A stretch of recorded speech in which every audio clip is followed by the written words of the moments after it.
네, 오늘 말씀을 가지고 이제는 검이 되어라, 이제는 검이 되어라 라는 제목으로 함께 하나님 말씀 전하도록 하겠습니다. 자, 35절 제가 다시 읽어드리겠습니다.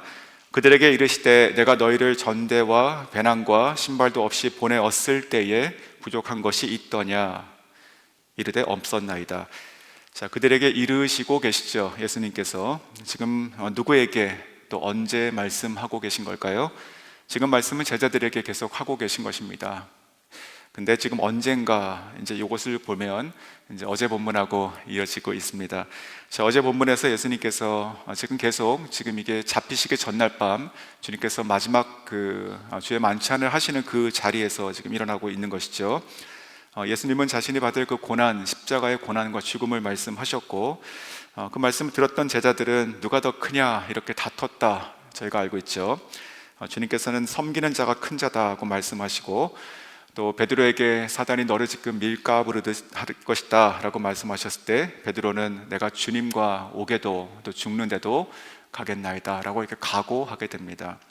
자, 그때 예수님께서 오늘 닭이 3번 울기 전에 나를 부인할 것이다 말씀하셨던 어제 본문에 이어서 지금 오늘 말씀이 시작되고 있습니다.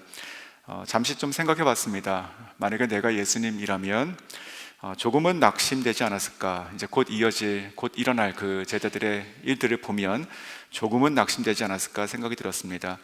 3년 동안 지금 같이 했죠.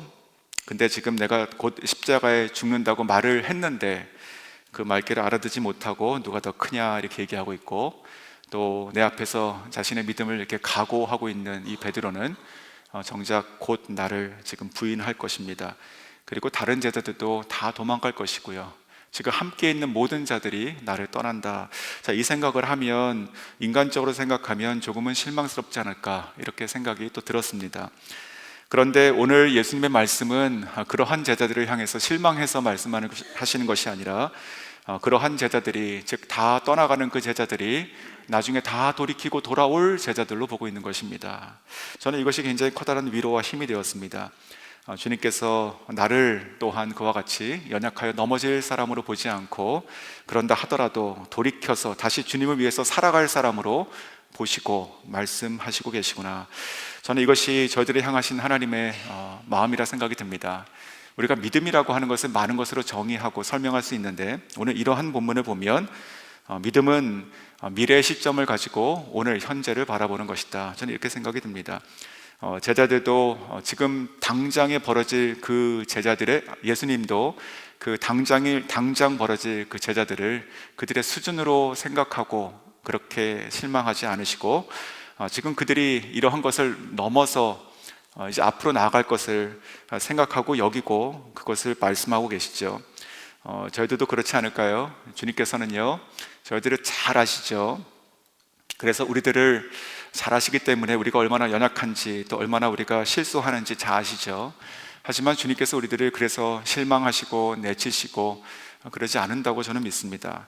그러한 우리들이 회복하시고 우리가 돌아오게 하시고 또 회복하게 하시고, 또 그래서 우리가 이후로는 정말 주님을 위해서 평생 살아갈 수 있는 그러한 사람으로 거듭나게 하시고, 또 이런 것들을 그저 소망하는 것이 아니라 이렇게 하시도록 주님께서 친히 그렇게 일하시고 하시기 때문에 저희들의 모습, 연약한 모습을 가지고 평가하시고 또 실망하여 이렇게 내치시지 않으신다 생각합니다.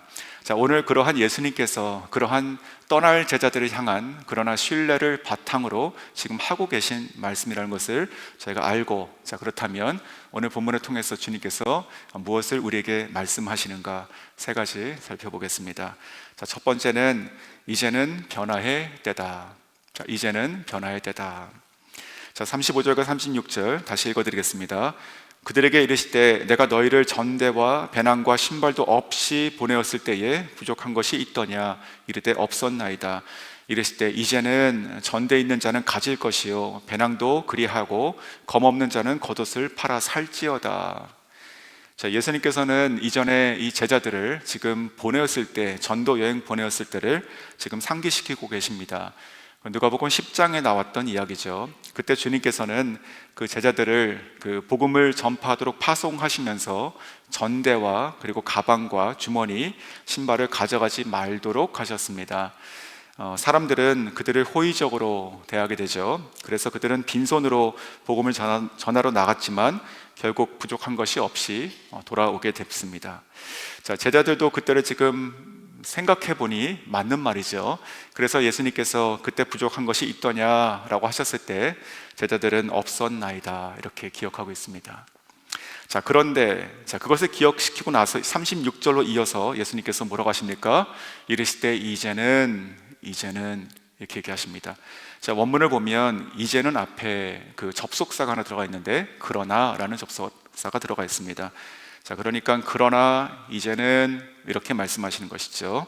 자, 전에는 없이 갔지만 이제는 가지고 가라 이렇게 말씀하십니다. 전대 있는 자는 그렇게 하고 또 배낭도 가져가고 심지어 검이 없는 자는 검을 사서라도 가지고 가라 이렇게 말씀하십니다. 즉 그때와 전과는 다른 이제는 이라고 하는 지금 어떠한 변화를 지금 얘기하고 계신 것이죠. 자, 이 변화라고 하는 것은요, 우리가 성장하는 것과 다른 것입니다. 우리가 매일매일 말씀으로 변화되는 삶을 통해 가지고 점점 그리스도를 닮아가는 그 성장하는 삶과 지금 다른 변화를 얘기하고 있습니다. 예수님께서는 전에 그랬지, 그때 그 전에 보내신 분도 예수님이시죠. 그러나 지금 또 보내시는 분도 예수님이시죠. 같은 예수님께서 이전과 이후로 나눠서 그 방법과 태도를, 그 자세를 그들을 지금 다르게 준비시키고 계신 것이죠. 즉 그 한 목표를 향해서 이끌어 가시는 어떠한 변화의 모습이 아니라 그 똑같은 대상을 다른 상황에 놓으시는 어떠한 스테이지를 바꾸시는 그런 시점이 되고 있습니다. 자, 예수님의 이 십자가, 곧 당할 이 십자가가 이 제자들의 변화의 한 기점이 되고 있는 것입니다. 굉장히 중요한 말씀이죠. 즉 곧 닥칠 이 고난과 십자가의 죽음이 예수님 자신의 사역의 정점이 되셨는데, 이것은 또한 그 주님의 십자가를 가지고 이제 살아가야 되는 그 제자들에게도 필연적인 변화의 시점이 됐다라고 하는 것이죠. 자, 지금까지 이 제자들은 3년 동안 이 주님과 함께 같이 시간을 보내고 배우고 왔습니다. 그 3년간의 시간을 이제 나눠서 구분되는 다음 스테이지로 지금 변화의 시점에 서 있다는 것을 보게 됩니다. 자, 이전을 보면, 이 십자가 이전을 보면 이 제자들의 삶은 보다 배움과 혹은 훈련의 삶이었다 볼 수 있죠. 하지만 이제는 실전으로 나가야 되는 그때가 되는 것이고, 또 예수님의 죽음을 기점으로 이제는 그전에는 그 예수님의 일종의 그 보호와 또 울타리 안에 있었다면 이제는 주님과 똑같이 그들도 핍박의 대상이 되는 것이고 또 고난을 그들의 몸으로 받아야 하는 때가 되는 것입니다. 또 예수님의 부활 그리고 승천을 기점으로 보면 이전에는 그 전도 여행을 포함한 무슨 사역이든지 예수님께서 제자들을 보내시고 돌아오게 하셨습니다. 다시 돌아올 수 있는 베이스 캠프가 있는 것이죠.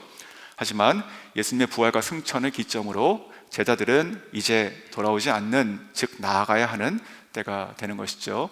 또 사도행전 2장을 보면 우리가 성령의 강림을 기점으로 해서 그 이전에는 제자들에게는 그 예수님을 통한 그 능력의 사역의 보조자로 있었다면 이제는 이후에는 그 제자들 자신이 성령의 권능을 입어서 주님께서 이 땅에 하셨던 일들을 이어가게 되는, 즉 강한 자들이 되어야 하는 때가 된 것입니다. 사랑하는 성도 여러분, 오늘 이렇게 간단히 설명드렸지만 이것은 저희들의 신앙생활에도 굉장히 중요하다, 저는 그렇게 생각합니다. 오늘 예수님께서 그 제자들에게 말씀하시는 이 변화는 우리가 매일매일 성장하는 것과는 다른 것입니다. 마치 우리가 어떠한 경계를 훌쩍 넘어가는 순간이 된다든가, 아니면은 정말 바람만 보던 어떤 강을 넘어가는 순간이 된다든가, 어떤 새로운 스테이지로, 그 수준으로, 또 어떠한 환경으로 혹은 사명으로 혹은 능력으로 우리를 이렇게 끌어가시는, 마치 견인하듯 끌어가시는 그런 때를 지금 말하고 있는 것입니다. 하나님께서는 성경을 보면 하나님의 사람들을 그와 같은 방식으로 준비시키시고 다음으로 이끌어 가신 경우들이 많이 있습니다. 아브라함만 봐도 그렇지요. 아브라함에게 하나님께서 뭐라고 말씀하십니까? 설명 안 하시고 이제는 떠나라 이렇게 말씀하시죠. 이제는 떠나라. 자, 75년 동안 살았던 그 한 평생의 인생에게 있어서는 굉장히 난감한 말씀이죠. 하지만 그 아브라함은 어떻게 합니까? 그냥 네 라는 짧은 대답과 함께 그 다음날 아침에 떠나게 됩니다. 마치 이전에 살았던 그 삶의 울타리를 그냥 넘어가고 있는 모습인 것이죠. 다윗도 마찬가지입니다. 다윗은 원래 어떤 사람이었습니까? 양을 치는 목동이었죠. 그러나 이 다윗에게는 이 골리앗이라고 하는 한 사람이 기점이 되어서 이전에는 막대기를 쥐고 있었다면 이제는 막대기가 아니라 칼을 져라 라고 하나님께서 말씀하시는 순간이 됩니다. 그래서 이전에는 양을 지키기 위해서 너가 이리 와 싸웠다면 이제는 이스라엘을 지키기 위해서 너가 블레셋과 싸워라, 이렇게 하시게 되는 것이죠. 베드로도 마찬가지죠. 이전에는 그는 그물을 잡고 고기를 잡았습니다. 하지만 예수님께서 말씀하시죠. 이제는 그 그물을 놓고 나를 따르라. 이제는 물고기가 아니라 사람을 낚아라. 이런 식으로 그냥 나눠버리십니다, 인생을.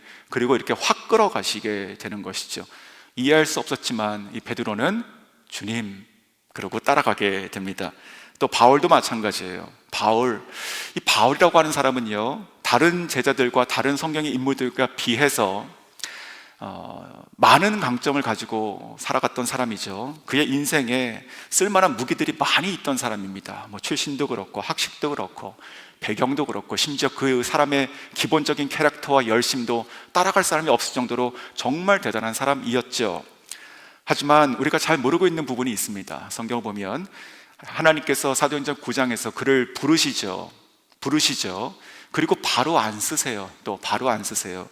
즉 콜링을 받은 이후에 사도 바울을 아라비아 광야로 내던지시고 거기서 약 3년 동안 무명인처럼 지내게 됩니다. 우리가 어떻게 지낸지 모를 정도로.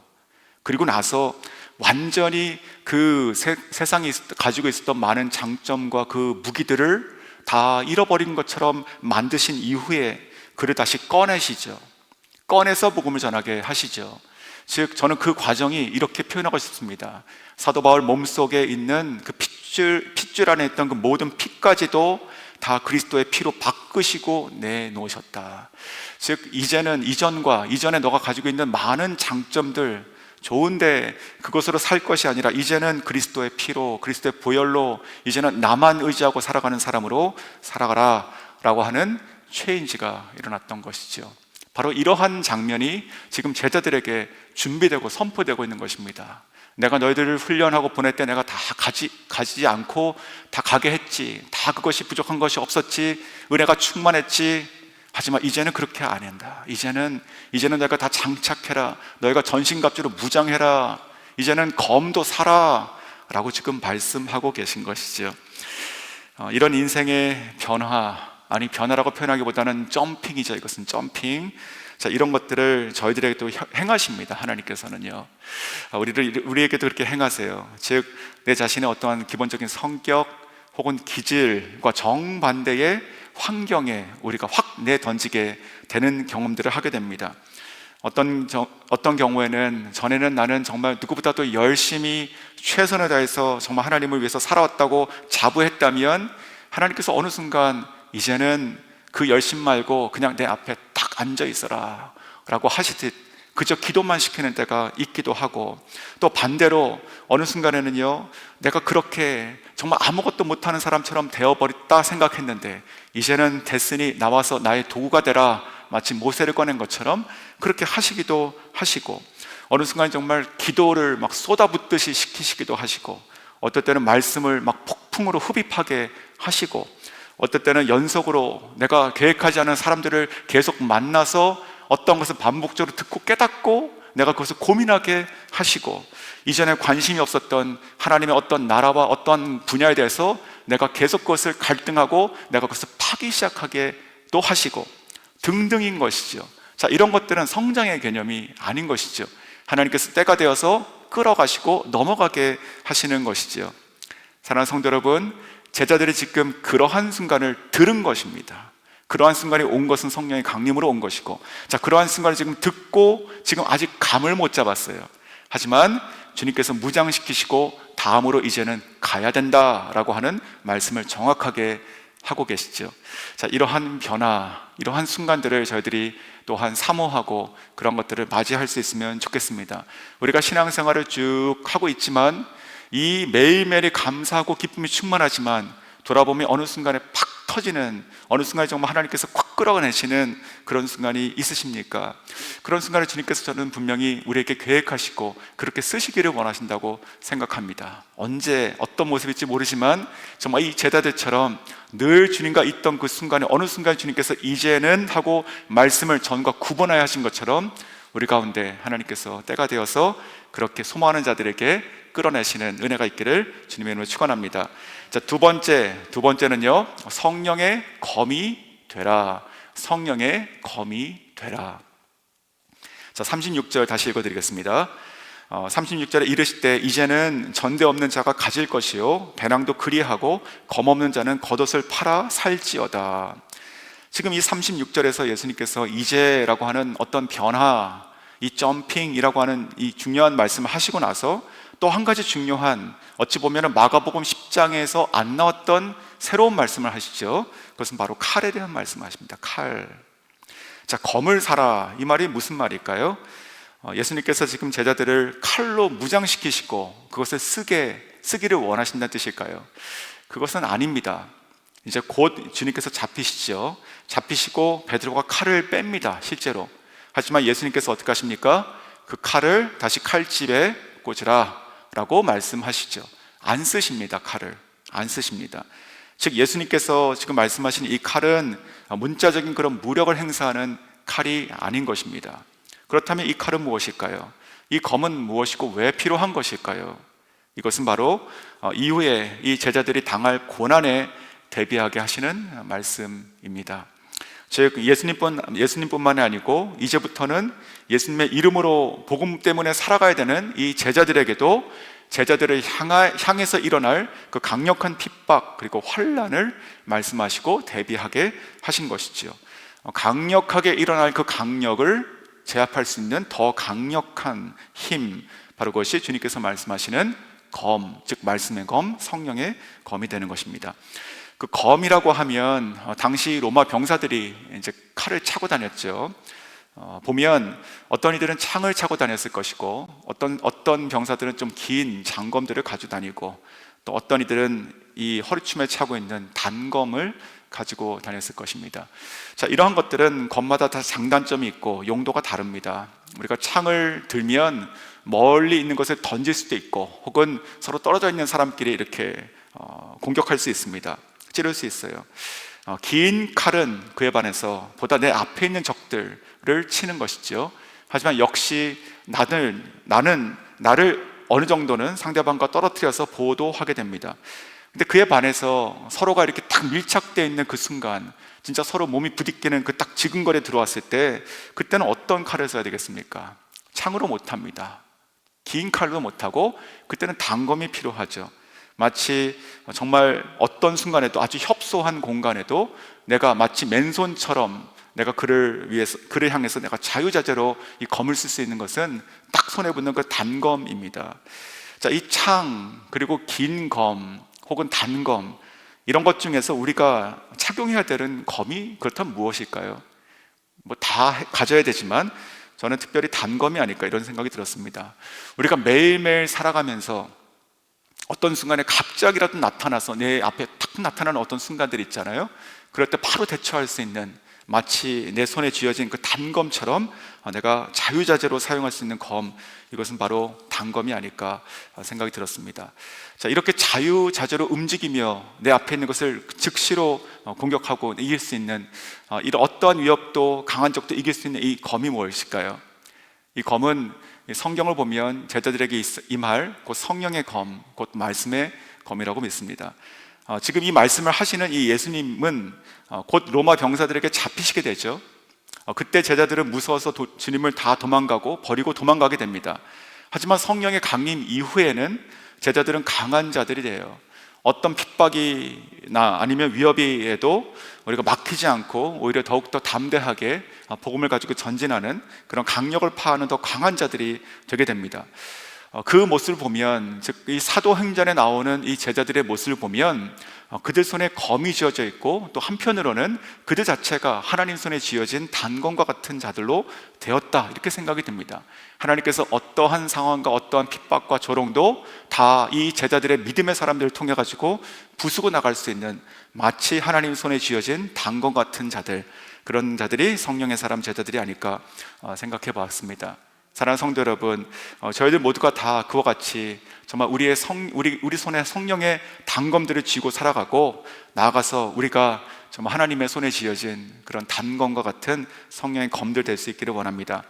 특별히 앞으로 다가올 이 악한 세대를 살아가야 되는 저희들의 자녀들은 정말 더욱더 하나님의 성령의 검들 되어서 이 세상을 이길 수 있기를 간절히 소원합니다. 자, 세 번째, 이 말씀 통해서 우리가 바라봐야 될 것은 무엇입니까? 세 번째는 제자는 전진한다. 제자는 전진한다. 자, 37절입니다. 내가 너희에게 말하노니 기록된 바 그는 불법자의 동료로 여김을 받았다 한 말이 내게 이루어져야 하리니 내게 관한 일이 이루어져 감이니라. 자, 이 구절을 영어 성경으로 보면, 큐티 본문을 봐도 그렇죠, 그 불법자의 동료로 여김을 받았다라고 하는 이 부분은 다 대문자로 되어 있습니다. 즉 구약의 성경을 가지고 왔다라는 뜻인데, 찾아보니까 이것은 이사야서 53장 12절을 가져온 것입니다. 자, 그 본문을 다시 읽어드리면 이렇습니다. 그가 자기 영혼을 버려 사망에 이르게 하며 범죄자 중 하나로 헤아림을 받았음이니라. 그러나 그가 많은 사람의 죄를 담당하며 범죄자를 위하여 기도하였느니라. 자, 예수님 메시아를 말씀하시는 장면이죠. 자, 불법자의 동료로 여김을 받으셨다라고 하는 이 말씀, 즉 예수님께서 죄인이 되어서 십자가에 달려 돌아가시게 되는 것을 지금 예언하고 계십니다. 자, 이 말씀을 예수님께서 지금 스스로 하고 계십니다. 이 말이 나에게 향한 것이고 내가 이것을 이룬다라고 지금 말하고 있죠. 그래서 조금 전에 읽어드렸던 그 이사야서의 원문에는 그가 자기 영혼을 버려 사망에 이르게 하며, 그가, 즉 예수님께서 스스로 자기 자신을 이렇게 던지셔서 사망에 이르게 했다라고 하는 것을 얘기하고 있죠. 주님께서는요, 십자가를 회피하지 않으셨다는 것이죠. 예수님은 오히려 스스로 자기 영혼을 죄인을 위해서 버리시고, 그리고 십자가에 못 박히시게 되죠. 즉 주님께서는 십자가를 향해서 전진하시게 됩니다. 지금 이 순간도 그렇고 그 다음 날도 그렇고 계속 그런 것이죠. 사랑하는 성도 여러분, 저희도 그럴 수 있으면 좋겠습니다. 저희는 그냥 세상에 얘기하는 것처럼 끝까지 살아남아서 우리가 강한 자가 아니라, 우리는 십자가를 향해서 전진하기 때문에 강한 자가 되어야 되는 것입니다. 제자는 전진합니다. 우리가 고난으로도 전진하고, 또 핍박으로도 전진하고, 사명의 터로도 전진하고, 또 십자가로도 전진하고, 또 때로는 심지어 죽음의 그 현장으로도 우리가 전진하는 자들입니다. 자, 이유는 한 가지죠. 아주 단순하죠. 우리 주님께서 그렇게 하셨기 때문에 그런 것이에요. 우리 주님께서 그렇게 하셔서 우리를 살리셨기 때문에 우리도 이제 그렇게 주님을 위해서 살아가는 것이 마땅하기 때문에 저희도 전진하게 됩니다. 자, 오늘 이 본문 37절에서 이 말이 내게 이루어져야 하리니 라고 하는 예수님 말씀처럼, 저희도 우리가 살아가면서 주님의 뜻, 그 하늘의 뜻이 이 땅에서 나의 삶을 통해서 이루어져야 하리니 라고 말을 하며 저희도 말씀에 순종하여 전진할 수 있으면 좋겠습니다. 신앙생활을 우리가 오래 하고 우리가 깊어질수록 우리 가운데 나타나는 많은 현상들이 있습니다. 대표적인 것이 두려움이 없어지는 것이죠. 근데 그 중에 또 하나의 현상이 뭐냐면, 저희 주변에서 일어나는 여러 가지 일들에 의해서 우리가 실망하거나 억울하지 않는다. 저는 이것도 하나의 현상이 아닐까 생각이 들었습니다. 그리고 또 어떠한 공격과 어떤 핍박이 우리가 연속적으로 당한다 하더라도 점점 그것이 우리 가운데 타격감이 없어지는 것이에요. 괜찮아지는 것이에요. 아무것도 아니게 되는 것입니다.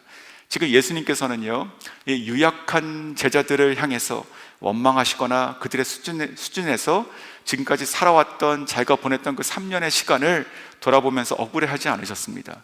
그냥 주님의 제자요, 그리고 예수님을 쫓아가고 주님께서 우리를 위해서 돌아가시고 우리가 살아났다고 고백하는 저희들도 똑같죠. 우리가 주님의 성령의 단검을 쥐고 살아가는 우리들도 어떤 일이 일어난다 하더라도, 어떤 상황에 우리가 처해진다 하더라도 정말 우리가 억울할 것도 없고 실망할 것도 없고, 그리고 하나님께 불평할 것도 없고, 어떠한 고난을 받는다 하더라도 그것이 우리에게 타격감도 점점 없어질 수 있으면 좋겠습니다. 사도행전의 제자들이 그렇게 살았습니다. 예수님 때문에 받는 고난을 오히려 주님의 고난에 동참하는 것으로 여겨서 기뻐했고, 모든 것을 통해서 오직 전파되는 것은 하나님의 말씀, 그리고 하나님의 나라만 일어난다는 것을 통해서 그들도 예수님의 그 꿈을 꾸고 소유하고 살았으며, 심지어 죽는 순간이 온다 하더라도 그들은 영광으로 내가 무엇이라고, 마치 베드로처럼 나는 거꾸로 달리겠다라고 하는 그 마음처럼 내가 주님의 그 영광에 동참하는 것으로 여기며 그들은 기꺼이 전진하고 앞으로 나아갔습니다. 그렇게 살다가 그들이 정말 사모하는 주님 앞에 서게 되는 인생이 됐던 것이죠. 저희도 언제나 무슨 상황을 만나든지 십자가 앞에서 회피하지 않으시고 이 말이 나에게 응하여야 할 것이다 라고 하고 앞으로 나가셨던 주님처럼 저희도 주님을 위해서 전진하시는 저 여러분 될 수 있기를 원합니다. 자, 말씀을 맺겠습니다. 저희도 이제는 무장할 때입니다. 이제는 변화할 때가 되는 것이죠. 무엇보다도 강력을 이기는 성령의 검을 소유해야 되는 것이고, 나가서 우리가 하나님께서 쓰시는 하나님의 검이 될 수 있기를 원합니다. 예수님께서 우리를 위해서 전진하여 십자가에 달려 돌아가셨으니 이제 십자가에서 죽고 살아난 저희는 주님을 위해서 전진하는 인생만 될 수 있기를 주님의 이름으로 축원합니다.